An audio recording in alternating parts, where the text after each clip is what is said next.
আচ্ছা, এই যে জটক বিচার, আজকাল তো অনেকেই ধরো জটক বিচার করেই বিয়ে করছে, কিন্তু তারপরও দেখা যাচ্ছে কোথাও গিয়ে ডিভোর্স হয়ে যাচ্ছে। এর কারণটা কি? দেখো, দুটো উভয়ের জন্মছক ম্যাচ ম্যাচিং করার দরকার। হুম। এবার জন্মছকে ম্যাচ ম্যাচিং করে দেখা গেল যে 36টা গুণের মধ্যে 18টা মিলে গেল, মানে রাজযোগ তৈরি হয়ে গেল না, এখানেও ব্যাপার আছে। আচ্ছা। সপ্তম ভাব তো অবশ্যই দেখতে হবে, সেভেন্থ হাউস কি রয়েছে। সেভেন্থ হাউসে যদি কোনোভাবে বৃহস্পতি, বুধ বা অন্য কোনো প্ল্যানেট যদি ডুয়াল রাশিতে বসে থাকে, তাহলে কিন্তু তার ডিভোর্স কনফার্ম করবেই। আচ্ছা। এবং ষষ্ঠ ভাবটা আমাদের দেখতে হবে, কারণ সপ্তম ভাবের এগেনস্ট হচ্ছে ষষ্ঠ ভাব। একদম। যদি ষষ্ঠ ভাব থেকে যদি 6th হাউসের কানেকশন থাকে, তাহলে তার 100% তার ডিভোর্স হবে। হবেই হবে। আচ্ছা। এবার উভয়ের চারটাই দেখার দরকার, যদি উভয়ের চার্টের এই কম্বিনেশন থাকে তাহলে ডিভোর্স কনফার্ম। আচ্ছা।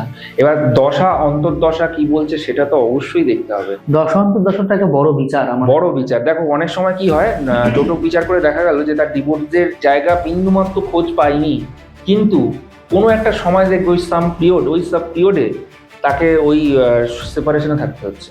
আচ্ছা।